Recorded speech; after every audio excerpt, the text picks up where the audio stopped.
All right, welcome back, everyone, to Divulgence. Today, I'm bringing back Paranoid American.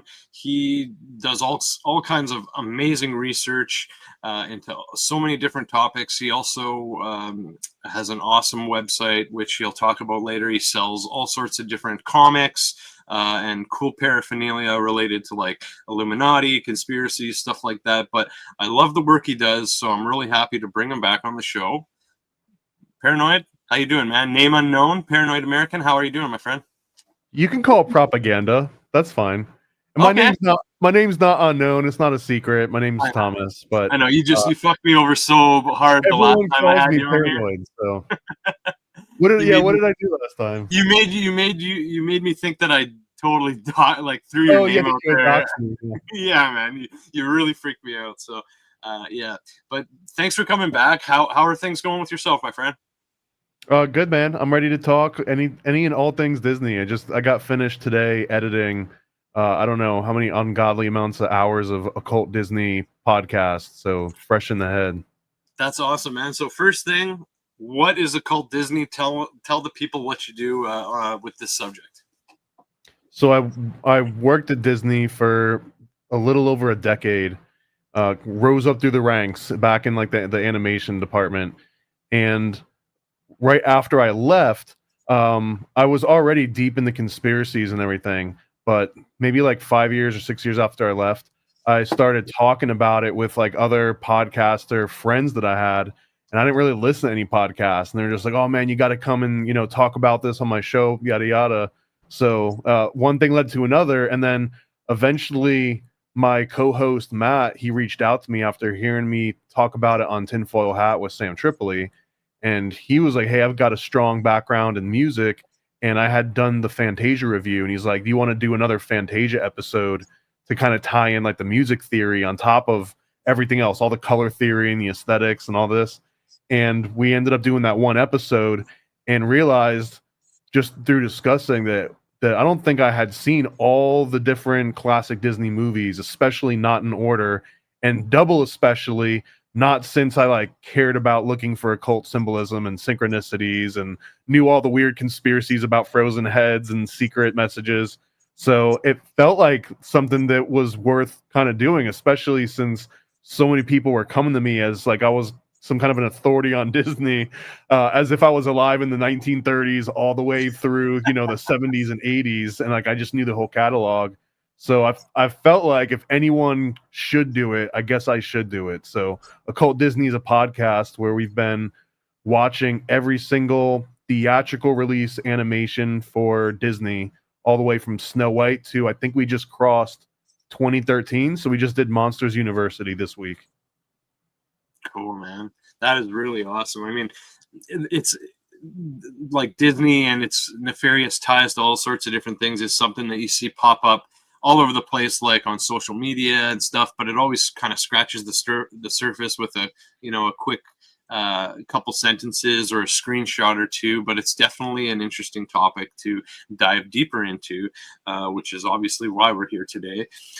So let's kick it off with just talking about I guess like the list of different conspiracies that surround Disney. Obviously, there's a lot of controversy with Disney, the man himself, the way he was, the way he worked, and clearly there seems to be interesting and nefarious stuff within his works and still being put in his works today, even after he's gone. So why don't you run through some of those for us, Thomas? So the main Disney conspiracies, I guess Sure. the big one is that they're somehow involved with trafficking of humans and specifically children at some capacity somewhere, that Disney programming is being used for MK Ultra and Project Monarch mind control. And I guess a more modern tweak on that is that Disney themselves or as a corporation is making programming specifically catering to some kind of mind control purposes. That Disney is slipping insidious sexual commentary and suggestions into their movies to normalize all sorts of depraved acts is another version. There's the Walt Disney's Head is Frozen theory, or that he's frozen somewhere else through cryogenics. There's also rumors about things that happen in the park, in tunnels, that there's dark rituals in tunnels. And then there's like a little more elaborate ones too. There's one that Walt Disney was poached by the FBI under a lie about this weird backstory about his father being royalty in Spain, and that Disney himself is sort of this princess that's been kidnapped, like fulfilling his own archetype. There's Walt Disney's a Mason. There's Walt Disney is a satanic, horrible other thing that you could be considered. There's that he's anti-Semitic. Now I'll say that about 80% of those are true. Like that, they all require a little more nuance and context. But I mean, 80% of those are kind of like, yeah, ultimately, after a long conversation and a whole bunch of like, well, let's not get ahead of ourselves. But eventually you're like, but yeah, I guess he was. That's wild. And just to think like this content is usually like a go-to content for parents to raise their But it's no different than Grimm, man. Like, it's based on Grimm's fairy tales, and Grimm's fairy tales were not more mild than Disney. If anything, Disney made all of that stuff more mild. So he was taking some pretty horrific stories and even watering them down a little bit. But I would argue it's not about watering down. It's more about owning. It's saying, hey, here's literally hundreds or even thousands of years of storytelling that's been built up over generations. If you even believe that there's a possibility of epigenetic memory, that like if your mom read a story and her mom read a story and her mom's mom, or they all told the same story, or they all liked peanut butter or whatever it is, that over time you're like training your bloodline to know about this thing. If you even give that 1% of an idea of something that's possible, then he's kind of hedging his bets on saying like, I'm going to own this 500 or 1,000 or more year old storytelling, so that when someone brings up Aladdin or Snow White or Bambi or Cinderella, or like I can just keep going on and on. It all goes straight to Disney now, yeah. And you're thinking of, technically that's intellectual property owned by Disney, and you probably just violated some rule by conjuring it up in your mind without paying someone a royalty. So and ultimately I think that's the most insidious conspiracy of all, is that that the Disney Corporation aggregate is owning real estate inside of like your unborn great grandchildren's heads already, and there's really nothing you can do about it because it is so massive and all encompassing. Crazy, man. They also have, don't they have a lot of history and controversy with like stealing characters or stealing ideas, stuff like that? Yeah, well, I guess even more specific is Disney straight up was stealing animators back in the day, when his main competition was Fleischman Studios, the ones that did the original Snow White, which actually is superior but different. You can't really compare them, but if you do, it's superior in my mind. But essentially, he had no qualms about being a dirty businessman and like starving out his employees and making sure that they didn't bust union lines. But then when other companies were on strike, he'd hire from them. So it was kind of just dog eat dog the way that he came up in the animation industry. And not for nothing, right? Because he's got this global conglomeration that's going to outlive you or I by centuries. Yeah, absolutely. I have read at least one book specifically about Disney the man, and yeah, absolutely, he did some wild business things. He's definitely your classic scrupulous businessman, a serial entrepreneur, like head in the cloud. When I actually worked at Disney, one of the phrases that one of the higher ups that like knew him and worked with him personally, but they used to say that he was like a dog that caught the car, and that was how he used to describe things. That like every dog's got that dream about like barking at that car and they're gonna attack that car. It's like, well, this is that one time the dog actually caught the car. What you gonna do with it, right? So wow. That's kind of the premise. It's a good problem to have, but that's sort of how he lived a lot of his life. That's crazy. That's wild. And yeah, with his how he treated his family, never mind his staff and people that were supposed to be close friends and whatnot. Yeah, he definitely has an interesting interesting origin story, but just yeah, his whole story is it's complex, man. And I don't want to just straight up say like it's all disparaging. Like there's a role that Disney played and he played it well, and it's not like personally, I don't think he was sacrificing children in the tunnels under his parks or anything. I don't think it got that bad.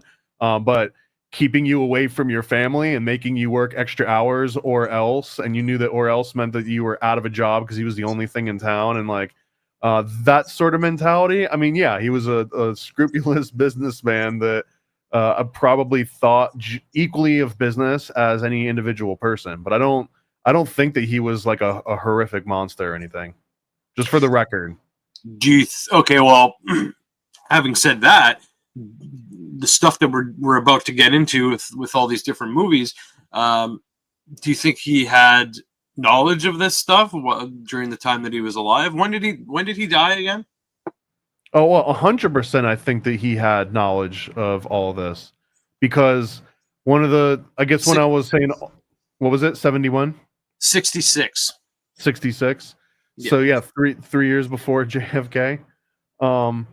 So Disney, I think, had a deep understanding of what you would call like occultism. And in fact, it's not even that big of a flex because most of our grandparents were more occult than we are right now. Because if you were to open up the old Reader's Digest or go through old papers, you know, from your grandparents' time, they were talking about Moloch and Baal and all these different like cults that we're finding out in Asia and everything. This is not brand new information that we've only discovered since, you know, the 2000s. So Walt Disney knew about all of this, but in particular, he was a Demolay, which is kind of a Cub Scout Freemason.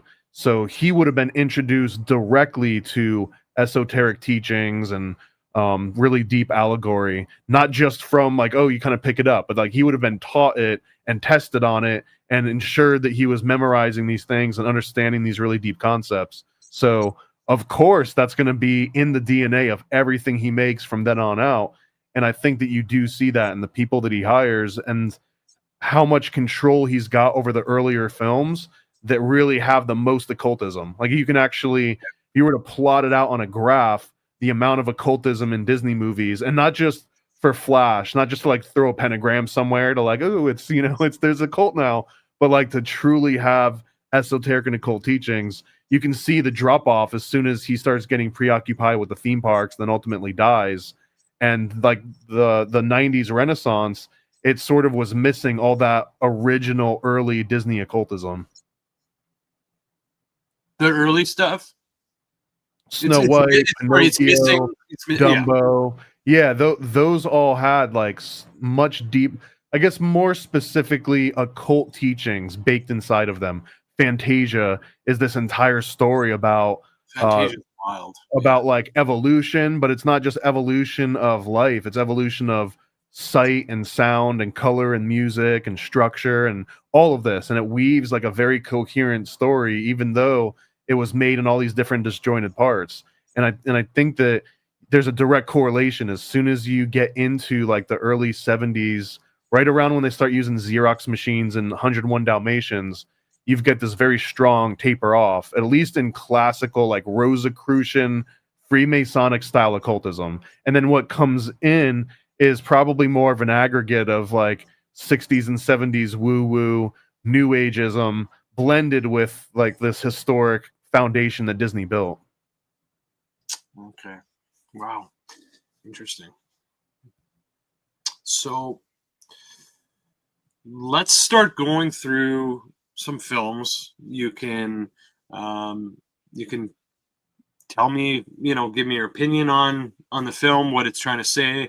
You can I'll tell you if it's worth watching again or not. How about that?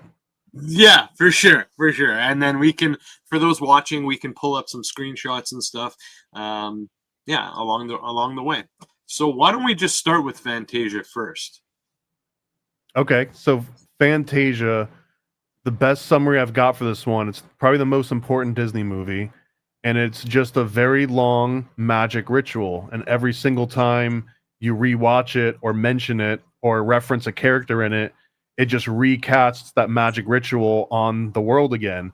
And the magic ritual, like the magic spell, is create this entire universe made out of Disney intellectual property and have it persist as if it were alongside our actual reality. And I think that if that's the criteria, they're doing a damn good job. Like, it's really powerful magic. And Fantasia, we're not just grabbing at random, because the whole concept is that Mickey conjures up all of these different magical entities, and you'll see the characters that show up in Fantasia for the first time, you'll see them repeat throughout the rest of Disney's catalog. Recurring themes. One of the most obvious ones is Chernobog, which you can see in the left on one of those covers, but he's the black god in the mountains. And Chernobog essentially is the most fundamental Disney villain archetype, and you'll actually see the color scheme and specifically the silhouette repeated over and over again. So if you take a look at this image of Chernobog, the black god, and then if you look at, say, like Maleficent, which is a newer Angelina Jolie, like, this is the new theme of Disney, is revisiting all the villains and making them good or justifying them. But even just the silhouette of Maleficent, both the animated one and this live action, it's basically Chernobog. If you were to look at this next to Chernobog, it's the exact same silhouette. And this is just one of many different examples where Fantasia served as this like initial recipe and this initial magic incantation that persists. And the more that and one of the other proofs of this is that it never needed to be commercially successful. And in fact, Fantasia was absolutely nothing what Walt wanted it to be. Fantasia was going to be an on-the-road show where you pull up in a city and they'd project different cartoons and they'd have a different orchestra and they'd play different music in each city they went to.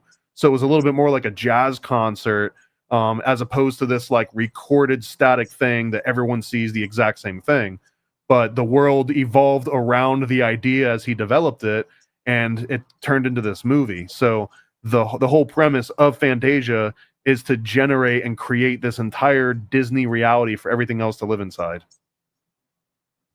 And that Chernobog, when I remember growing up watching Fantasia, and that scene probably stuck out to me the absolute most, those scenes with Chernobog.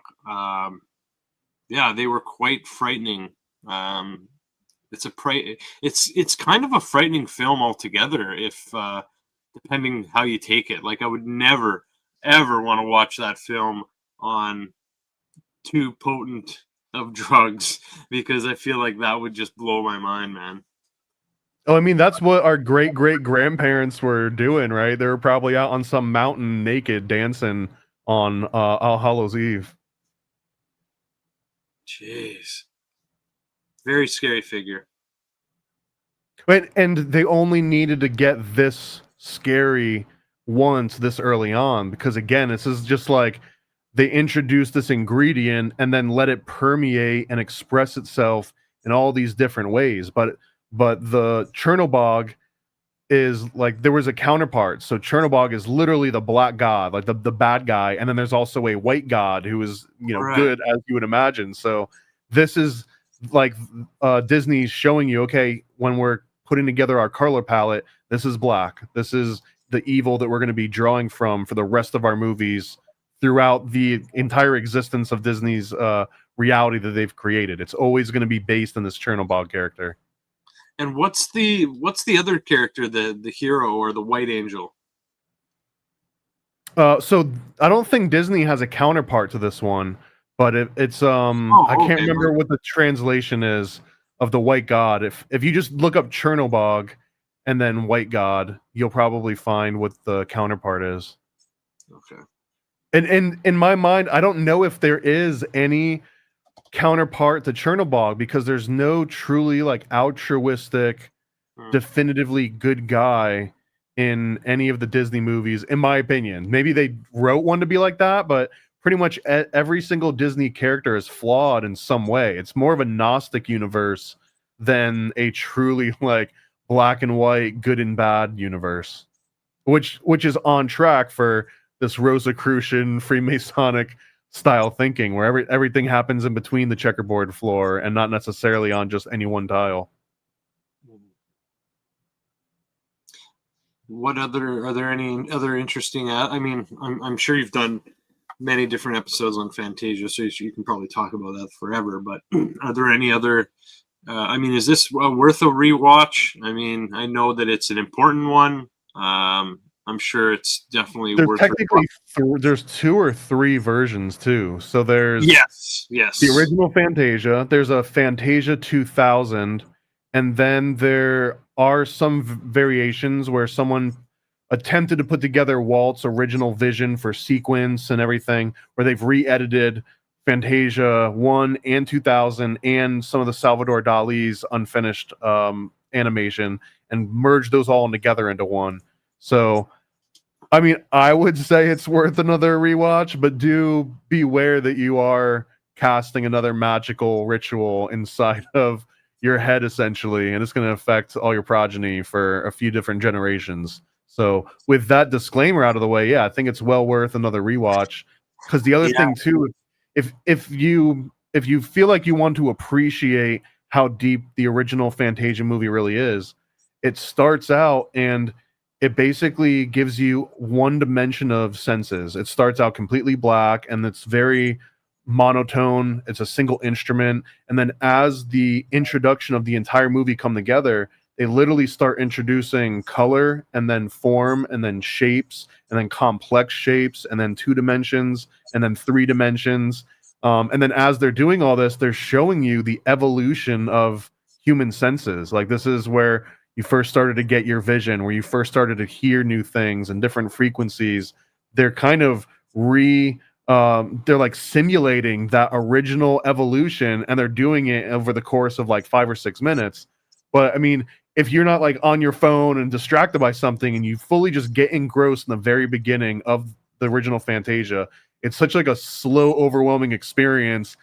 And then it kind of drops you off in some weird cartoon scenes like where you snap back out of it. But I mean, there's really no other animation from that time period, or even within like 30 or 40 years from it, that I think even came close to capturing such a huge conveyance of information. Like it wasn't just a cartoon at that point. And I think this could have changed so many people's minds as to what animation was capable of, and it's not just for kids. So for that reason alone, it's well worth rewatching with that on your mind. Gotcha. Yeah. Personally, a spell is the best way to look at it. I would prefer not to ever have to watch that movie again. I feel like it definitely did a number on me as a child.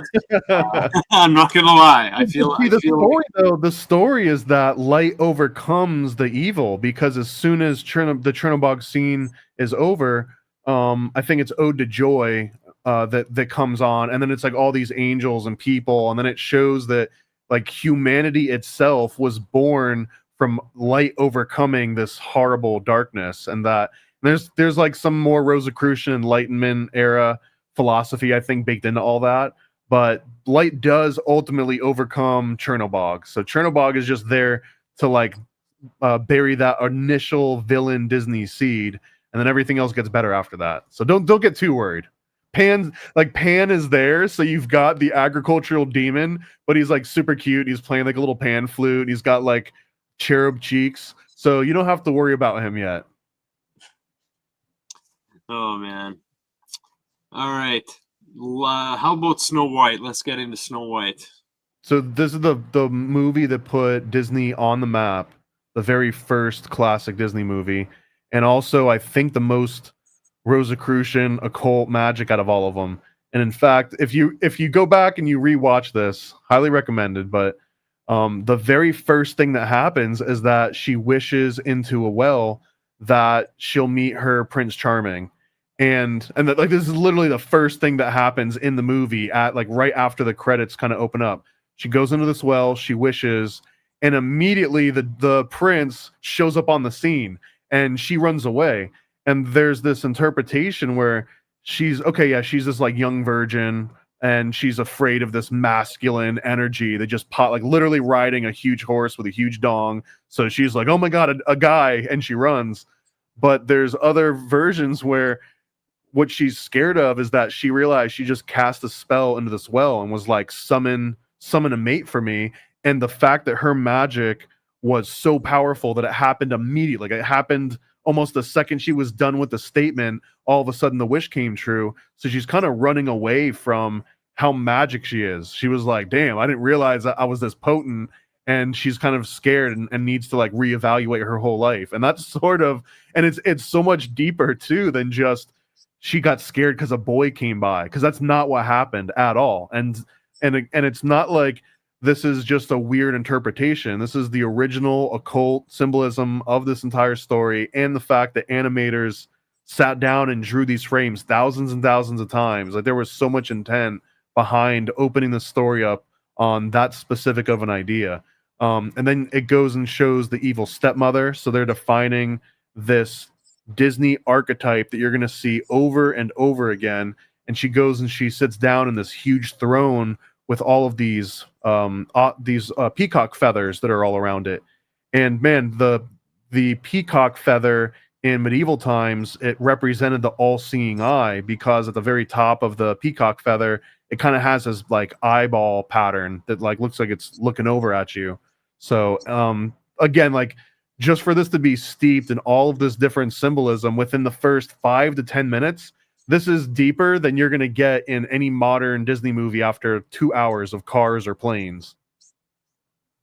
Okay. Wow. So a couple other ones too is that this is not just Snow White, it's Snow White and the Seven Dwarves. Yes. And Snow White represents humans and humanity, like the peak of human magic, and not just virginity, but the possibility, like, this is like an agricultural god's dream, right? The perfect sacrifice, because this girl is just coming of age, she's looking for a man, and she's essentially pure of heart. And what she ends up doing is encountering these earth elementals, these dwarves, and the earth elementals' jobs, even in classic literature and old mythology, is that they would go down into the earth and they would retrieve gems. They would go into places that humans couldn't, and into like dark, small areas, and then come back up with literal gems. And in this movie, they're doing that. They're going down into the ground and they're retrieving these rare earth minerals, and they're trading them to her. They're like presenting them to Snow White in exchange for her describing what humanity is and giving them like a taste of humanity. And one of these examples is that the seven dwarves, until they meet Snow White, they say they've never taken a bath because they're earth elementals, and taking a bath would be a water elemental. So just the fact that her presence is like, hey, earth elemental, guess what? You can combine with a water elemental, and it's to your benefit. And then like, so she's sort of like this alchemist in a way that's teaching all these lower forms about the true ingenuity of just humanity itself. So it's like this equal trait. Just her presence gives them all this life. She shows them how to eat different foods, how to bake. Like, she's showing them actual alchemical transformations that otherwise they'd be incapable of doing on their own. And there's like a very beating you over the head with a huge hammer style of Rosicrucianism. Like, this is kind of like the core tenets of old classic esotericism from like the 17th, 18th centuries. They're even wearing the Phrygian caps, which is also like a representative of this higher order of thinking and occultism. Oh, interesting. Because these the dwarves are pretty popular characters, so it's interesting that they're. The other one too is you'll see this early definition of a magic princess archetype that can commune with nature where no one else can. So she also does that, where animals come up to her, she can talk to them, and they understand what she's saying. So it's letting you know that Snow White is like this master alchemist / master of nature magic. And because not everyone else in this movie, not anyone else in this movie, could go out into the forest and talk to rabbits and to birds and to deer, right? It's only her. So like, she truly is unique in this way. Well, her and every other Disney princess up until the 90s, right? They all kind of fight, and you'll see these exact same traits will be applied over and over again. So early Disney is conveying like, here is what a advanced, enlightened, sort of feminine energy would look like. These are the traits, the qualities. You're trading knowledge for literal gems. Yeah. So this one's a good. And so here's another fun one too. Is that when they went to advertise this movie, I think it was this one. I think it was this movie. When they went to advertise Snow White, they got in trouble because they hired a bunch of like little people to dress up like dwarves. I think it was either this or Peter Pan. I can't remember which one of these it was. But they ended up getting really drunk and assaulting women and children in the middle of Times Square because the craft services table poured them as if they were full-sized adults. Oh my God. They all got completely hammered, and the police had to come out, and it got so bad that the police were actually putting these drunk dwarves into burlap sacks, like with billy clubs, and like running around with them on their back. Drunk dwarves trying to fight their way out of a burlap sack. Could only imagine this scene. And from then on, I don't believe they ever hired any live action sort of movie premiere because it introduced too many variables. Jeez. And now they can't even hire little people for the newest Snow White movie, right? Too drunk. They get too drunk. Hey, that's the problem. I guess that's the problem. It's got nothing to do with their height. Holy cow. Holy cow. That's interesting. That's a wild story.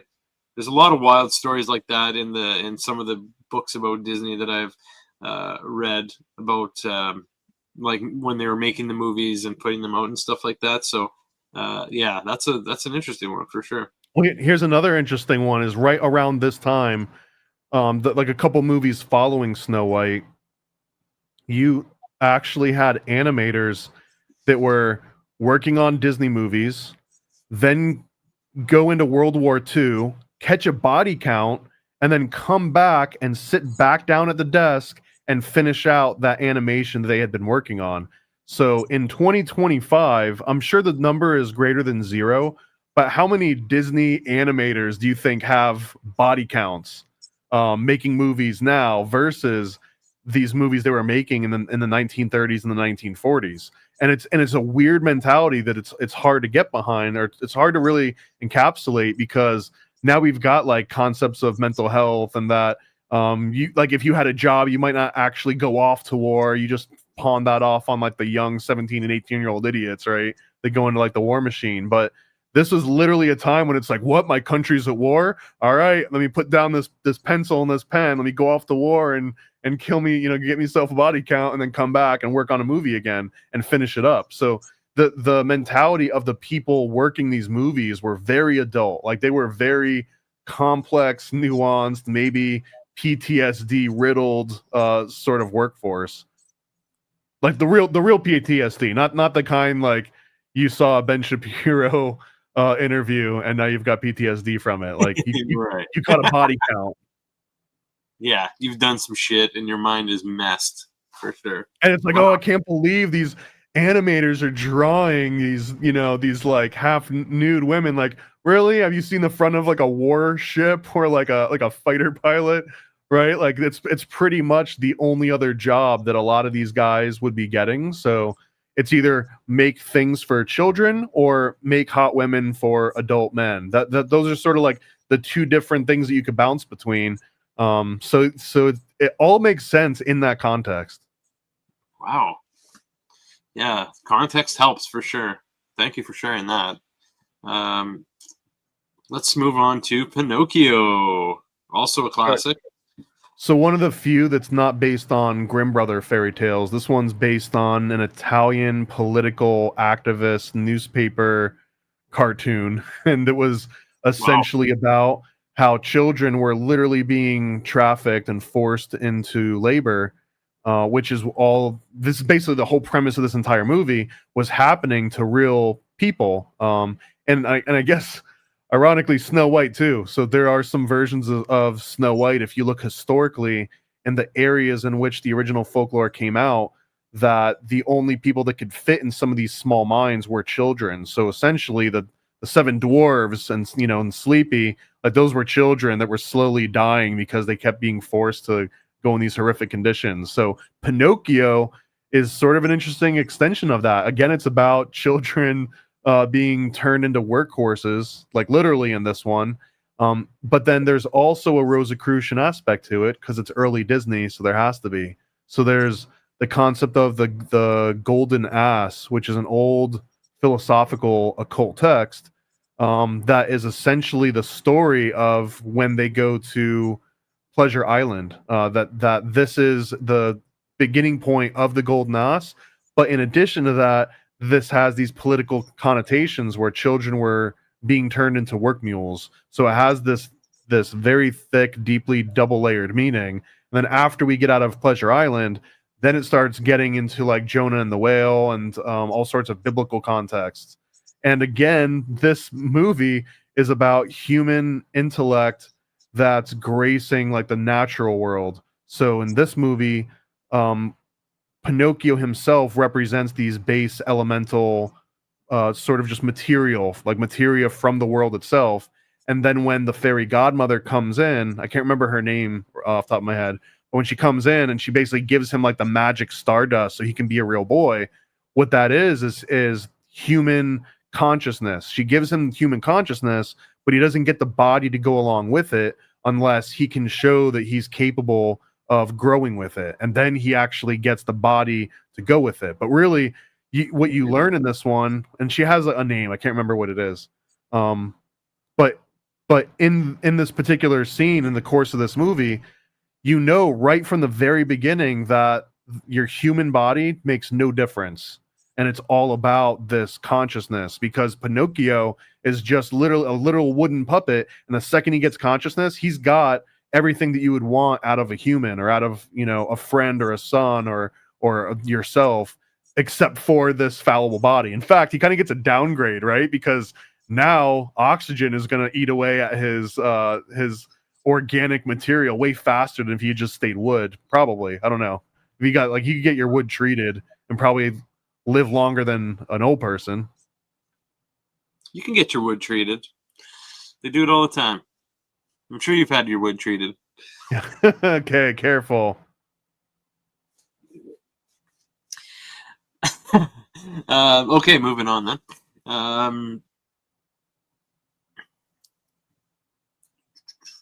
Here's another good one. Dumbo. Let's do Dumbo. That's got the couple wild scenes in it. Thoughts on Dumbo? Dumbo, well, another thing that you'll see is that Pinocchio introduces the concept of inebriation because he gets to drink alcohol like an adult when he gets to Pleasure Island. And then Dumbo sort of goes even a little bit deeper into this, where now they're feeding a toddler, I guess. I guess I would consider Dumbo like a toddler.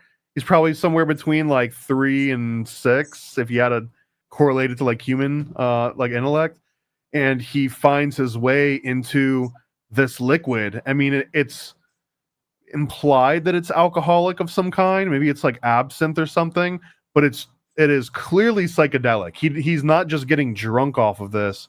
He's going into full open-eyed auditory and visual hallucinations that persist and have all of these other markings of what you'd call form constants. So I think that this is an interesting movie because it shows you that the animators were definitely well acquainted with psychedelic visions, whether drug-induced or naturally occurring or however they were getting there. They all knew exactly what psychedelics looked like and worked like. And this, honestly, this scene comes up for most people as one of the scariest Disney scenes. I love this one. As a kid, man, this is like one of my favorite sequences of all time. Okay. And even this particular elephant model, or a handful of them, are based on elephants that I believe we see in Fantasia. So like you're already going to see within just 1 or 2 movies, they're going to start repurposing all of these different graphics. And even later on movies, people are like, oh my God, but like Baloo is the same as this other character in like Robin Hood, or yeah, man, because they're like, it's a magic spell that they keep recasting. Sure, it saves money, but there's multiple reasons why you would want to do that. Can you get into why? Well, yeah, because the same thing is that when I watch the movie and then I see another version of that character, time has progressed, and maybe now you've got a kid, and now it's like, oh my God, this new Disney movie came out and it looks and it reminds me of the same reason that we get Disney remakes, right? It's Yeah. because and this is, I guess, going to one of my core Disney theories is that they weaponize nostalgia. So the same reason that they're trying to own, and when I say Cinderella and Peter Pan and Pinocchio, and you're just thinking of Disney characters, they already own that real estate in your brain. So they own your nostalgia already. And what they can do is they can now charge money for that nostalgia, and they can withhold it, or they can make it really expensive. They can do like the Disney Vault thing where like this movie is only available for, you know, this number of months or years, and then it's going back in the vault until the internet comes out and like ruins all that. But they've literally weaponized nostalgia. That they've got like an economy that they can sort of like do puts and losses on, right? They can kind of like manipulate the market of your nostalgia and then flood nostalgia, and then know that the movie that you saw with your grandparents, you'll take to see with your kids, and then they'll take to see with their grandkids, so they can just keep remaking it or reusing these characters. And that's part of reusing these characters, is because it looks familiar, and they don't just do it once or twice. They do it like 6 or 7 times or 20 times or however many times it takes, because if they repurpose something that hasn't been used for 20 or 30 years, well, guess what? That's a full generation. That's an entire new child being added to a family. And the new kid's not going to compare it to all these old things. And then even the grandparents and the parents, even if you see it as them repurposing, all that's lost. All that nuance is completely lost on your 6 to 10-year-old who just wants to see a Disney movie. So you'll willingly and gladly take them to do this. And if you won't, then they probably got you with Star Wars. And if they don't got you with Star Wars, they probably got you with Marvel. And if they don't got you with Marvel, then they'll get you with whatever next big property they have to purchase and absorb is going to be. And that's just kind of how they operate now, is they buy up real estate in your brain the same way that McDonald's buys up real estate worldwide. Like, oh, we'll put a restaurant here because we'd like to own that land and that real estate. That's kind of what Disney's doing. It's like we would love to own that real estate in your child's head. Damn, makes perfect sense, man. It really does. That's crazy. So is Dumbo a rewatch or not rewatch? You can watch this scene. Personally, man, I mean, I'm gonna be predictable. I think for most of these early movies that they're all gonna be like rewatches for me. But Dumbo 2, man, it has, like, I would submit this for the test they give psychopaths, is to watch Dumbo and get to the part where they separate him from his mom, and they have to like touch their trunks through this little window inside of like a little crate. And if you don't just at least swell up a little bit, you don't have to cry or anything, but if you don't at least swell up, then I think the FBI should put you on a list and track every one of your movements. Yeah, or the CIA can put you to work. One of the two. All right. Bambi. Even then, I want to know that my CIA assassin cried during the scene at Dumbo. I want to at least feel that that's possible. We don't always get what we want, though, my friend, unfortunately. All right, Bambi is, I think, the biggest, outside of Fantasia, this is like a huge point when Disney was like, oh my God, we've discovered some weird formula here. Okay. And they kill the mom. They kill the mom in this movie. That's sort of like a running joke of, you know, a child's movie where they kill the parents or whatever. Yeah. But here's what happened, man. So this movie, before we get into like the occult aspects, just on a regular, practical, normal Joe Six-Pack level, this movie caused public outrage all over the United States, and people were contacting their senators and their congressmen and everyone that they could to stop killing these deer. Like humans aren't monsters, stop killing deer. And they actually passed a whole bunch of new regulations and laws that were like, now all of a sudden you weren't allowed to kill as many deer. And they had like age limits and sex limits and time. So what happened though is that the deer, their only natural enemies are like wolves, but there's nowhere near enough wolves to cull the deer. So the deer start overpopulating areas and start eating all the humans' foods and their crops. And now all of a sudden, the deer that people wanted to save are putting them out of house and home, and they're starving because of these deer. I mean, on a long enough timeline, deer would like overrun this entire country if nobody was killing any of them, right? So what Disney also realized at this point was like, okay, we put this into a movie and it caused such a social reaction that like it caused laws to be created. It changed entire ecosystems in real physical reality because of what we did in 30 seconds of this movie. They could have easily edited that out where Bambi just gets lost and none of that happens. But they were like, oh my God, this has a big impact.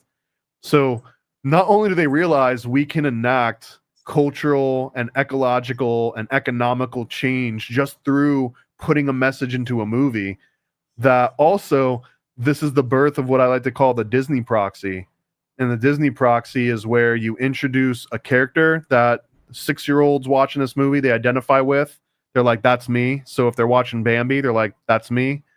And then when Bambi's mom dies, or when any other character in a Disney movie gets lost, or they get kidnapped, or somehow separated from their guardian, that's the kid going through these emotions and thoughts for the very first time, maybe. Like the first time as a 5 or 6-year-old is watching Bambi, that might be the first time they're like, wait, mommy dies? Can mommy die? Like, these are real thoughts that are going through, and it's traumatic. And Disney, again, just like they own real estate in your brain, now they get to own like the first time you considered death, the first time you considered getting lost or kidnapped or violated, or like any of these horrible things that you could go through. Disney is kind of helping you like vicariously go through these different motions as like a 5 or 6-year-old. So that's kind of the initial trauma that they introduce. So now you're this open wound that's waiting to be healed, right? After they're like, your mom's gonna die. You're like, oh my God, I never considered mom's gonna die. And then it's like, but don't worry, here's a cute trademarked sidekick with a cute voice. And guess what? You feel better now. Here's a song, here's a dance, here's like a cute little animation. And now when you go out into the real world after the movie's over, and you see Thumper on a backpack, or Thumper as a McDonald's Happy Meal toy, or Thumper in a video game, you immediately, as a 6-year-old kid, or maybe you're like 15 now, you see this character that saved you after your mom died, you know, in this hypothetical sort of world that your 6-year-old brain lived in. You see this character and you're like, for some reason I feel calm, for some reason I feel safe, and I'm attracted to this character. Yeah, maybe I'll buy that Coca-Cola because it's got Thumper on it instead of the Pepsi next to it. Like, ultimately, that's what they're kind of steering you towards. And that's what I consider the Disney proxy. Step 1, kill the parent. Step 2, save the child. Step 3, question mark. Step 4, profit. Like, literally make money and profit. Crazy. And you'll see after Bambi, now this is another new archetype that's going to persist. Now there's going to be the character that a young audience identifies with being removed and separated from everything they knew as authority figures or guardians. That's going to be like one of the most consistent themes that's, I think, only absent in like maybe less than a dozen movies over the next 70 years after Bambi.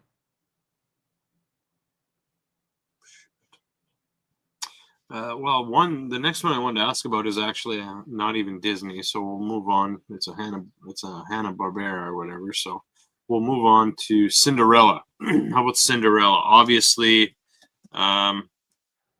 another classic. Obviously, another one that's been made many times, even recently, or stories similar to it. So yeah, shoot. So yeah, Cinderella, one of the interesting notes on this one is that the name is actually from Cinder, and that this was a derogatory nickname that they would call her because she had to clean out the chimney, right? She had to clean out the fireplace. So this is a way of like being kind of mean about it. Like, hey, Cinderella, like, hey, garbage lady, you know, this is sort of the premise. And now it's used as a totally different term, right? Now, yeah, oh yeah, now it's like, oh, what a princess you are, what a Cinderella. But really, this was like the girl that, you know, the evil step daughter that you didn't want, and just forcing her to do the worst of all tasks. So there's another archetype here too that we're gonna see come up in Fantasia, and then come up in almost every other Disney movie where a novice acquires magic for the very first time, and that's menial tasks. This is in Snow White too. The very first thing that she does, starts Right. cleaning up the place. Like, this is what she does, is like these menial tasks. In Cinderella, her like before life is cleaning up menial tasks, and then when she's in her princess form, in her magic form, she doesn't have to worry about that anymore. Like, the magic sort of takes care of all these menial tasks that she used to do. And I'm just pointing this out because this is another constantly recurring theme. The second a character is introduced to magic for the first time, the number one thing that they're going to do is use that magic to not have to clean up and do dishes. It's weird. It happens in so many of these movies. It happens in Rapunzel. It happens in Sword in the Stone. It happens in Fantasia. It happens in like over a dozen movies, this exact same sequence of events. So that's another interesting one on Cinderella. And then also that the original story was a little bit darker. This is another example of where Walt Disney sort of changed it around so that now when I say Cinderella, like, you're thinking of a very specific one. Also in Cinderella, right? There's this archetype where she can talk to nature and no one else can. She can talk to bluebirds, she can talk to mice. So it every one of these different Disney princesses, as we go through them all, is building up on the same archetype over and over, and it's just creating like a holographic image of, okay, well, what if you looked at it from this angle? What if you looked at it from this angle? So there's going to be some traits that persist in all these different perspectives of it, and then also new traits that kind of show up. So Cinderella is just one of these many examples of the same archetype being looked at through a different facet of the prism. And that's what the glass slipper literally is it's a prism. I see that. What about mirrors? They seem to be popping up a lot too. Mirrors are I mean, black mirrors specifically, you can see it in this one. The magic mirror on the wall was something that you could basically talk to and have it talk back. And another interesting thing is that historically, there was a talking mirror. There was a magic talking mirror from, I think, like the 1500s or 1600s, that acoustically it was built so that when you would talk at it, it would kind of reverberate and sound like it was talking back at you. But it was a real thing. This wasn't just a fabrication for a child's cartoon. This talking mirror was kind of coveted, and I believe it's still in a museum right now today.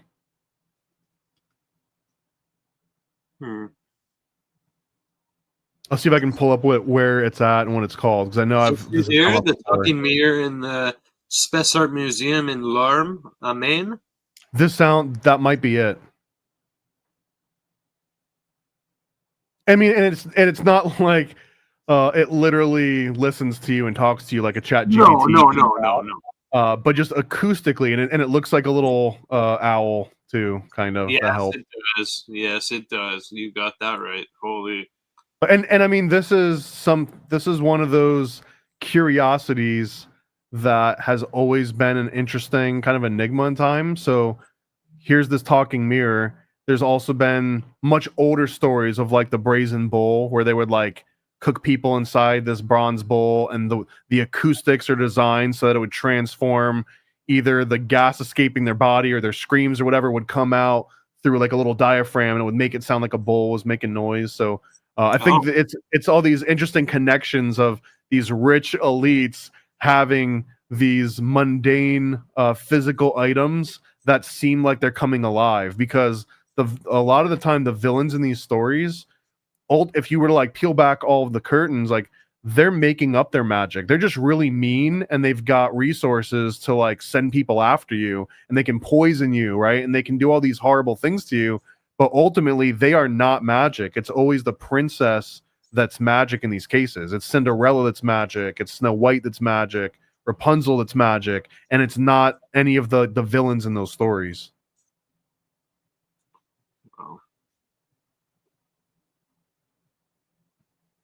All right, let's see. Where should we go next? I'm kind of just looking at like some of the notes we were going over, and I'm thinking maybe, since we're starting to run low on time, I'm thinking maybe we might have to bring you back to talk about some of the newer stuff. If you Wherever you want to go, man, I'm happy. So let's stick with the older stuff for now. Okay. Because this is really great stuff. So, but I know there's a lot of interesting stuff in the newer, like Monsters Inc. and all that stuff. But let's just stick with the old stuff. And Even if we only gave each movie 1 or 2 minutes, like we'd be out of time pretty quick. yeah, no, exactly. So if I'm enjoying this, so if other people are enjoying it and whatnot, we'll definitely have to bring you back. So let's go on to let's do Alice in Wonderland. Obviously, yet another classic. So this, the movie is again, Lots of they kind of own a little bit of real estate, although the original illustrated version still kind of persists. There's been some other versions of this, but this Disney image of Alice, I think, does occupy most people's brains when someone says Alice in Wonderland. Is probably an easy one that would come up. This one, when you start getting into the Disney MK Ultra CIA programming type stuff, this one legitimately does maybe have some kind of connection, man, because there is a manual out there that I think was declassified as part of the church commission hearings. It might have been in like one of the original MK Ultra dumps or sometime after that. But it describes what they call Alice in Wonderland programming. And Alice in Wonderland programming in the CIA, when this document was written, not when it was closed, when it was written, it does kind of correspond to when this movie came out. So even though Alice in Wonderland is obviously not just a Disney movie, it's based on the Lewis Carroll book, but it was popular at this time, and it was made visual and alive for the first time ever, really, because Lewis Carroll was on paper. So here's the first time we really see a fluid animation of it. And in the pamphlet for CIA Alice in Wonderland programming, basically what they describe is presenting someone with a sequence of nonsensical results constantly. So, for example, you ask them for something and they do it, and you punish them.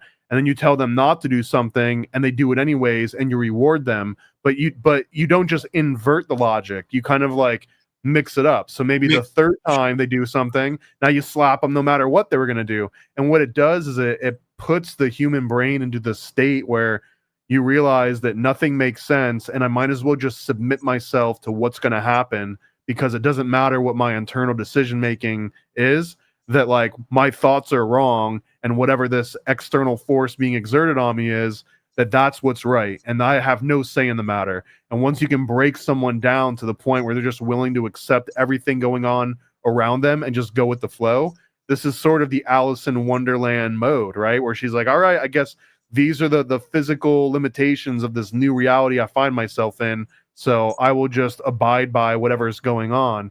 And that's I mean, and I'm not just making this up. It's literally part of a declassified CIA document. And yeah, I mean, we've got the caterpillar that's smoking who knows what. I mean, I've heard it's probably opium is probably what's closest, based on the fact that he's smoking out of that big hookah and he's like super lazy all the time.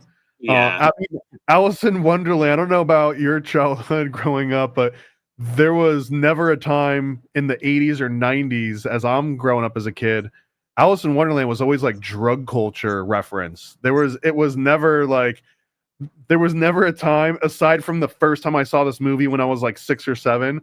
Every time after that, this dude's smoking weed. He's on a t-shirt in the back of a High Times catalog, and Alice is taking acid, and the Cheshire Cat represents acid, and the Mad Hatter represents acid. Like this whole movie was used after it came out to like promote drug culture, whether intended or not. That was my end result experience, right?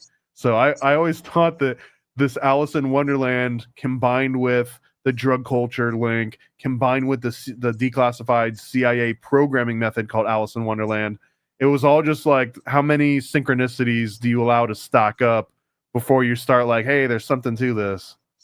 For sure, man. Absolutely. And there's the scene where she's eating the cookies or something to make her bigger or smaller. It's almost like she's taking acid. Yeah, that's Crazy. Holy shit. Wow. And this is the origin too of the rabbit hole, going down the rabbit hole with Yeah. conspiracies and occult research. And I mean, the phrase existed, but it wasn't until it became a cartoon reality that again occupies space in our brain. For example, would going down the rabbit hole, would that even be a phrase if it hadn't been for Disney planting a convenient archetype and symbolism and like a template on your brain so that when this concept came up, everyone would have like the same reference to go with? We won't know. We'll never know that because Alice in Wonderland is so persistent throughout all of Western culture, not just America, but anyone that speaks English or even in like the broader parts of Europe. They all understand what Alice in Wonderland archetype is. Absolutely. And there's, like you said, there's so much stuck to it. The drug culture, going down the rabbit hole, lots and going go on. through the Disney checklist too, right? She can talk to animals. Yeah. She technically, like, she has some magic property, like the fact that she's going on there. all this and drugs, like she's magical as hell. She's separated from her guardians in this case, and she's trying to get back home to where there's some other semblance of authority or guardianship to her. Because I think in the book and in the movie, she's essentially like 13 or 14. Oh wow! Okay. All right, here we go. Next movie. Okay, I'm glad we're sticking with the old ones for now. Peter Pan. Lots seems to be going on there. So the dark interpretation of this one is that Peter Pan was. I hope I don't get too much of this wrong. Peter Pan was written by the author about his dead brother, and that's why Peter Pan can never grow up, is because he's dead. And that was the original inspiration for the book to even exist, for the story to even exist, was a way for the author to cope with the fact that his younger brother was dead, and here's a way to preserve him for all time. So now when you realize that Peter Pan's whole backstory is making sure other kids don't grow up, there are some like darker conspiracy theories where he's out killing kids, because if he wants friends to live with him that also never grow up, then it would only follow logic that they also have to die. So it's like, hey, let's jump out this window. Hey, you can fly. If you just believe it enough, you can just jump out the window and fly, and you'll never grow older. And part of that's true. At least half of that is true, right? Like one of the two things: either you will fly or you will never grow older. So that's an interesting take on this one, and it also inverts the fact that Peter Pan's the bad guy, and that Captain Hook, he's essentially trying to save the Lost Boys and turn them into pirates, because as soon as they turn into pirates, they escape this like weird purgatory of life and death that Peter Pan's trapping them in, and they can start to grow old. And if even if you go in the Hook movie, right? In the movie Hook, it's only after they both of the children interact with Hook that their dad can come back and retrieve them in the first place. So if they had just stayed with the Lost Boys the entire time, they would have stayed lost forever, and the dad never would have found them. And I get the dad technically is Peter Pan, so I guess in this way, like he's the dead brother that came back to life. I don't know. It gets convoluted when you start applying the live action remakes. But the original premise, and another one too, is that the crocodile in Peter Pan, who's kind of the arch nemesis of Hook, more so than Peter Pan is. And the crocodile has swallowed a clock, and it ticks whenever it gets by. And this essentially, again, it's emphasizing the fact that what separates Peter Pan and Hook is that Hook is alive and he's slowly dying, whereas Peter Pan's already dead and he can't die again. So Hook being afraid of the crocodile is really Hook being afraid of the clock inside of the crocodile, because the clock represents the fact that he's on a finite timeline. Wow. Interesting. Which is very Saturnian.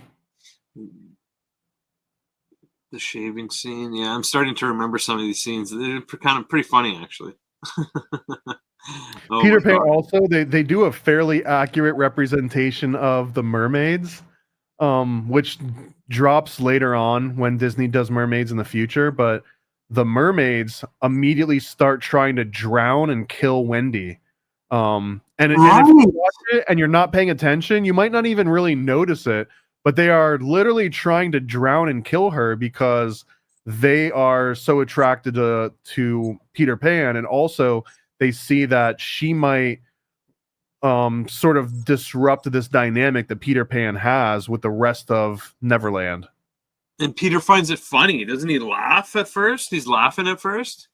Because that's what they do. That's what the mermaids do. And he kind of knew that was going to happen. And if anything, this might be like an early test. So it depends on how long you wanted to really drill down on this particular topic. But I really do think that this is one of the most interesting underlying themes in Peter Pan, is that he's dead and he needs other dead people to basically keep him company. And the mermaids are more than happy to accommodate that. Right. Jeez, that's interesting. And I'm sure it won't come up, but Return to Neverland is also a pretty wild movie. And Return to Neverland takes place during World War II, when families were putting their kids onto trains and sending them out into like rural areas to be raised by either like grandparents or by strangers in a lot of cases.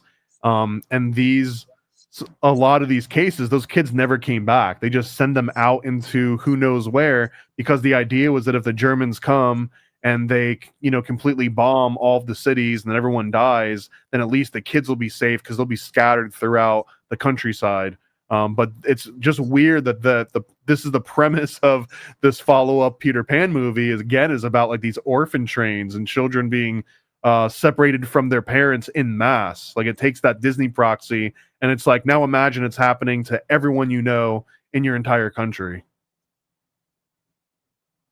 I didn't even honestly, I think I kind of didn't even realize there was a second one. Holy cow. Huh.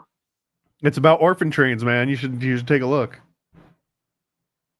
Wow. Okay. Wow. Interesting. It sounds like the first one definitely has a lot going on in it as well. Let's see how much time we got. Let's do a few more. Lady and the Tramp or Sleeping Beauty, which one's better to go through? I'd probably say Sleeping Beauty, just because Lady and the Tramp is one of those examples that does break the Disney proxy mold a little bit.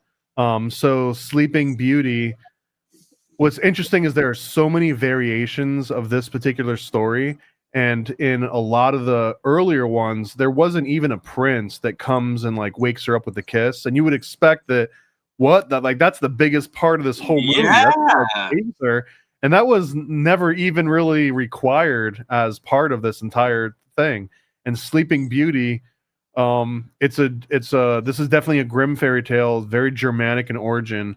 And in fact, you can go on an entire like etymological semantic rabbit hole on this one, because the way that Sleeping Beauty gets poisoned is with an apple, I believe. Right? Am I mistaken this one for a different one? That's Snow White. Isn't that Snow White? Snow White. Snow White's the apple, because that's also Germanic. I forgot to bring up that point, is that when Snow White gets the apple, the word for apple, or the word for gift, it actually has gift like written on it when it's given to her. It's like, hey, let me give you this gift. But the word gift in German is also the word for poison. Like, the fact that she gives her this gift that also means poison. Anyways, so wow. In Sleeping Beauty, this is pretty much re-emphasizing the same exact Disney archetype. Here in this screenshot, right? She's talking to animals. This is like, I was just gonna say, there it is again. Yep.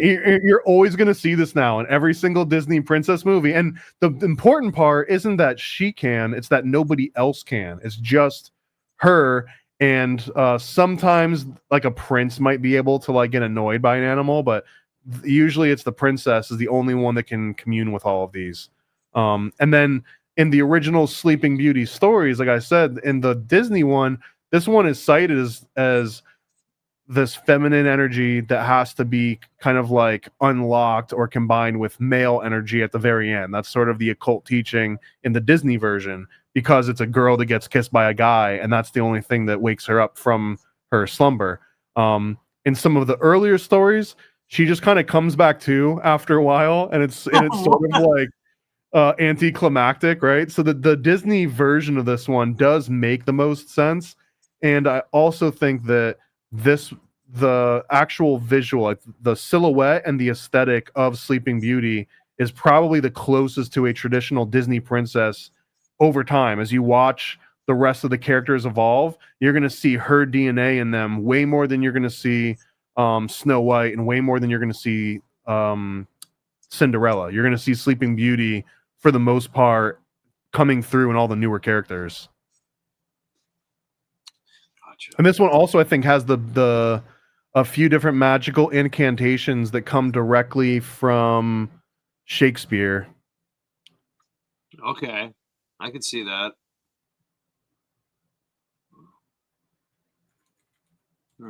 Interesting. See if I had any other good notes for this one. Oh, okay. So when I do the Occult Disney podcast, part of what I'll do, in addition to just what happens in the movie, is we'll do deep dives in the background of the original stories, and what happens in those stories is sometimes really occult, even if it doesn't make it all the way through the Disney animated versions of these. So for example, in the original story, the entire castle and countryside fell into a deep sleep, and it wasn't just Sleeping Beauty, and that some of the underlying themes were basically that the Sleeping Beauty itself, because a lot of these old folk tales, they were meant to like teach kids about something. They were kind of Aesop's fables with a little bit more edge on them, right? So it's like, don't talk to strangers, don't eat apples from mean old ladies, like don't lie, don't like do all these things. And Right. Sleeping Beauty, one of the things was, it was an explanation for why teens seem to sleep more. So that might have been one of the original ingredients for even writing the story of Sleeping Beauty, was like this way of normalizing the fact that young teens are going to sleep more often than you would expect. So it like helps provide an archetype, right? It helps provide like a pattern that you already recognize before you encounter it for the first time in your life. Wow. Crazy, man. That's interesting. That is very interesting. Yeah, and it was, oh man, yeah. So Sleeping Beauty 2, they had 12 guests that show up, and they all bring like very specific types of guests, and then the 13th guest that shows up is the wicked stepmother, essentially the wicked witch that condemns her because she wasn't invited. But there's also like the numerological explanation here of like the 12 is the natural unison of this like holy royal bloodline, and then the 13th is kind of the extra wheel, and the 13th introduces chaos into this otherwise perfect system.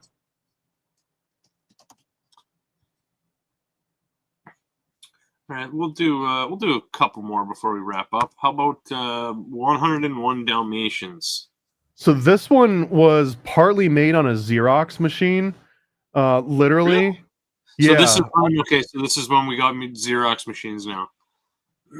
We got Xerox machines at this point, and there's a couple scenes you can actually see like dirt from the Xerox machine that's like happening outside of some of the characters. So this is like, I don't know if you would call this digital or what. It was during this transition though, from straight up everything is traditional animation to now we're using machines and technology to facilitate the process. So this is one of those examples of it. Right, but for 101 Dalmatians though, man, here I want to actually bring up the sequel to the book that this was based on. Okay. And the sequel was called The Starlight Barking, which Disney did not remake. This was remade later into a movie by someone else, but The Starlight Barking is okay, hear me out. This is going to sound kind of crazy, okay? Do it, man. Dodie Smith, she wrote the original 101 Dalmatians, and during 101 Dalmatians, dogs communicate with each other by going out onto like the rooftops and like barking out into the night and communicating with each other. And that's how they pass these messages along of like where the dogs are at and how to get them to safety. Right. This is called the twilight barking. That's what they call it in the movie. That's what they call it in the book. Is this twilight barking is how dogs communicate with their own language that humans can't understand. The starlight barking, which is the sequel to the original book for 101 Dalmatians, this takes it to the next level. This is like dogs can bark into outer space and they can commune with space dogs. And what happens is that one morning, all the dogs wake up and all the humans are asleep, and all technology is like paused, and this dog comes from the Sirius star system, like this like god dog comes down from the Sirius star system, and he basically says the earth is going to be ending soon and you guys can all come with me and become gods in the Sirius star system, or you can stay here on earth and be subservient to these masters that are like hurting you and training you and try and save them. And that ultimately the dogs decide they want to stay with humans because they're dog's best friend and all this whole thing. But that this entire time, humans are asleep in their beds. They can't be woken up. The dogs can telepathically communicate with each other. They don't run anymore. They can just like hover off the ground like a couple feet and zip around like super fast. Like they can like fly through the air, and they can control technology with their minds as well. So if they come up on like an electric gate, they can just will it open and closed. And all of these things sound so much cooler than the original 101 Dalmatians.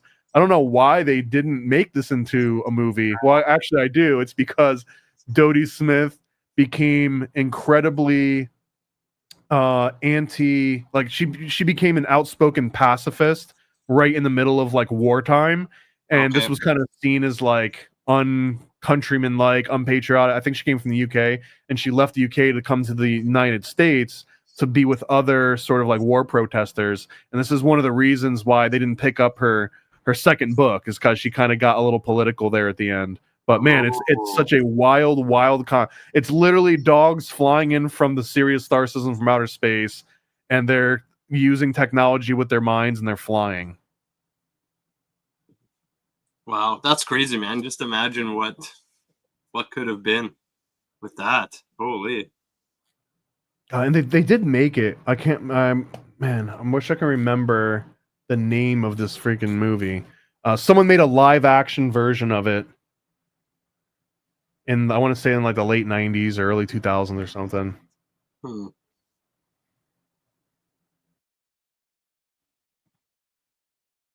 All right, let's do The Sword in the Stone.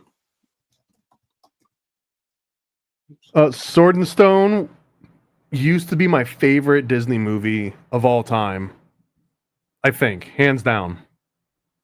It was such an easy contender. It had Don Bluth animation throughout a lot of it, uncredited. Don Bluth goes on to make like Land Before Time and just a number of outstanding animations. So Sword in the Stone, though, ultimately, it's about a pandemic at the very end, by the way. But before you get to the very end, it's about a old man that's grooming a young impressionable orphan boy and luring him into the middle of the woods away from his family and teaching him magical things and teaching him how reproduction and sex works and turning him into an animal and letting him sort of like act out his animalistic urges with other animals in this like different reality where he's more free to kind of like commune with nature in direct ways. And if you look at the actual backstory of the guy that wrote the Sword in the Stone book series, that's basically what he did too. He was a frustrated older man that lured young children away from their families and did questionable things. So now I can't necessarily see this movie without getting some of that backstory. I'm like, man, Merlin is literally grooming this poor kid, and it's not going well. But here also is that when I mentioned that early archetype, the second that he learns about magic, he Exactly. puts the work by doing dishes and by doing like sweeping up and everything. And this is almost beat for beat directly out of Fantasia. And I do think that this isn't just them being lazy. Looks very familiar. Yeah, man. Well, this isn't being lazy. This is like a callback. This is like a comedian doing a set, doing a callback to an earlier setup, and so that the people that are in on it feel like they're smarter. Like, oh, I recognize this from this other thing. Aren't I clever for realizing that? And then they reward the Disney Corporation for making you feel clever. You're like, hey, here's some more money. I'll buy some more of your tchotchkes or whatever. That's kind of the interaction that you get, so that when they throw these inside references, it kind of like tickles your ego a little bit, so that you feel like you can compensate them for it. That's crazy. Wow. Poor kid. This one's also got time travel in it. Merlin travels to like the 1980s or the 1990s at some point in here. And he's dispelling flat Earth. He's teaching them that the Earth is not flat, for the record. That's what he's teaching him. He's teaching him in that scene exactly that you're looking at. He's teaching him that the world is not flat, that the world is spherical. Because this is knowledge from the future. This would not have been, according to the context of this movie, wouldn't have been common knowledge that to any normal squire, this would actually be like the world is still flat, or at least you're not even thinking about the shape of the Earth at that point. Crazy. All right, we'll do one more before we wrap it up. And damn, man, I'd really love to have you back to talk about more of this stuff, because this is great. You're sharing some awesome stuff with us, and we're getting good because we're getting towards the end of classic Disney, and then there's the 90s Renaissance, and then there's like whatever the hell happens after the 90s. Yes. And then there's like the Pixar era. Right. Yeah. Okay. Well, it sounds like you're down to come back, so that sounds good. So let's do. Yeah, I kind of want to hear about this. Mary Poppins, is that worth getting into? I feel like. Oh, absolutely, yeah. So Mary Poppins. Yeah. So in this case, it's a little more nuanced, but kids are being separated from their authority figures, essentially. They're not necessarily being kidnapped, but they have a replacement authority figure, a guardian that's telling them, hey, everything you know is wrong. Magic exists. Here's this new world that I can bring you into. This movie also mentions Hottentots, which is kind of indicative of its time period. Because when the kids go out, they're walking down the street, and the neighbor has some sort of weird PTSD where he thinks that he's still in like the Royal Navy or something, and he's kind of like commanding his ship, and he's running on the top of his building. And you can see that he is a true British, sort of explorer, talking about enslaving Hottentots and bringing them back to the country and like showing them off or something. So I thought that was interesting. The weirdest thing about Mary Poppins, though, and I don't hear anyone ever bring this up, and I almost had to rewatch this movie every time I mention this, because I'm like, does this really happen? Because no one ever mentions this. As soon as they come back from this like cartoon world that Mary Poppins and Dick Van Dyke bring them to, they're kind of like recapping for the day, right? So after they get back to the house, they're talking to her like, oh, Mary Poppins, like what a magical world it is, or whatever. I'm paraphrasing. Like, what a magical world it is. It's so crazy that, we went to this other world and we're dancing with penguins. And she looks at him and she's like, what are you talking about? That didn't happen.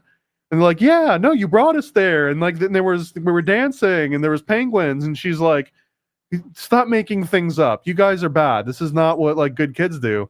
And she literally starts gaslighting them. And this is something that if you sit down and think about it, right? Someone comes by and they introduce you to a completely different reality, an objectively real but different reality. It blows your mind. It opens your mind up to all these new possibilities. It gets you thinking and like totally changes your perspective, right? So you come back to normal reality and you're like, oh my God, what an inspirational experience. I can use this to drive me forward and go on and achieve great things and dream bigger. And then someone's like, nah, bro, you're making all that up. None of that ever happened. You're going crazy. And they start gaslighting you. And there's never, I haven't really fully understood why she does any of this, except for the only explanation I can come up with is that she is an evil Disney villain. That Mary Poppins is one of the worst Disney villains in any Disney movie because of this particular thing. Is that she opens your mind up to all these magical possibilities, and then she gaslights you into thinking that none of it was real. That seems worse than what almost any classical villain does to any of the protagonists. And she kind of gets a rap of being like a good witch, but I don't think so. Objectively, she is a witch. I think that she even says as much at the very beginning of the movie. Okay. So I don't know. Maybe this is your one and only clue that she is a bad witch and not a good witch. Whew. Crazy, man. That's wild. And then another link to tragic child death is that Dick Van Dyke is a chimney sweep, and they talk about being good luck when they shake his hand or something, or that getting like coal on you is good luck. Right. And Yeah. also that they're flying up through the chimneys with like magic and these like little chimney sweep things. The reason why chimney sweeps became good luck is because it was like what it's deeper than what I can give a quick like little explanation of, but one of the reasons is because the chance of you dying being a chimney sweep was astronomically high, either from black lung, from being caught inside of a chimney, from suffocating, from not having enough clean air while you're inside the chimney, or from falling off of a roof. There were so many very easy and very common ways that you would die, and chances are Dick Van Dyke is not fitting in your chimney. In this picture, you know who is fitting inside that chimney? It's usually going to be these like little 7 or 8 year old kids. And if you look historically, though, that's who the real chimney sweeps were. So part of the reason why it was considered like lucky to see a chimney sweep or to shake a chimney sweep's hand, in my opinion, part of this was like a consolation prize of like how horrible the job was. It's like, yeah, but you get to be magic, kid. Like everyone wants to shake your hand because it's so lucky. Because like they're not going to have a lot of chances to shake your hand, if you get what I'm saying. Wow. Interesting, man. That is interesting. Everything you've talked about tonight is interesting. Thanks again for coming in. This was awesome, Thomas. I hope everyone else enjoyed this. I think you guys did. The chat's going wild. We've obviously had a lot of viewers coming in to watch. So I hope you guys are enjoying it.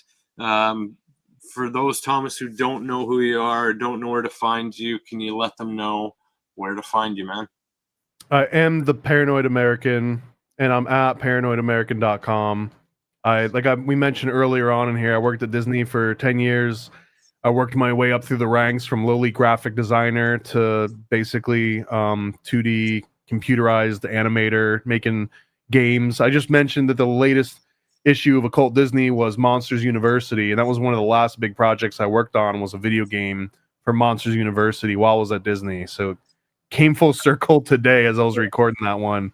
And I've taken all of that knowledge, like while I was at Disney, that's what I want to do. I was like, how can I work with the people that I'm working with now and use all the knowledge and resources that I have right now at Disney in the studio, but tell stories about MK Ultra or tell stories about Stanley Kubrick directing the moon landing. It's like sneak in symbols that I want and not the ones that Disney wants. And then that was essentially what Paranoid American was. This was a series of projects that I started while I was still at Disney, that I was getting other fellow Disney animators to like kick in a little sketch here and there, do a little storyboard.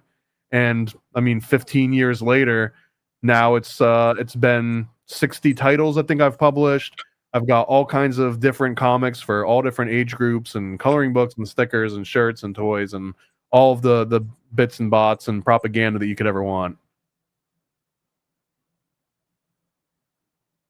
That's awesome, man. Well, I personally myself, I placed a nice order myself and got a whole bunch of awesome stuff. I will definitely, I don't have any of it on hand right now, actually, because I brought it all upstairs. But next time we have you on, I'll bring it on and I'll show everyone some of the cool stuff that I got.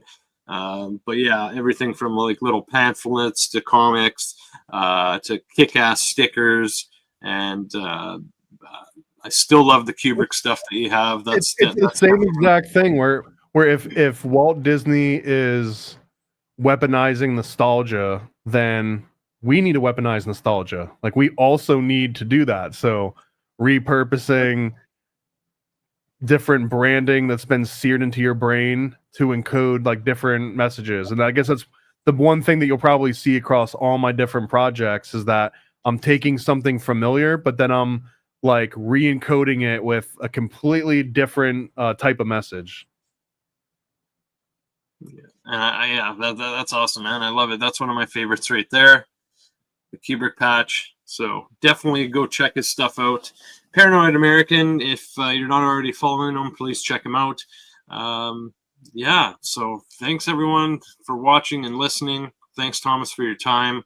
Please also subscribe to the Divulgence podcast on YouTube. Check us out on Spotify or wherever you get your podcasts. And yeah, that's it for now. We'll bring you back for a part 2. Everyone, stay safe. Take care. Thanks.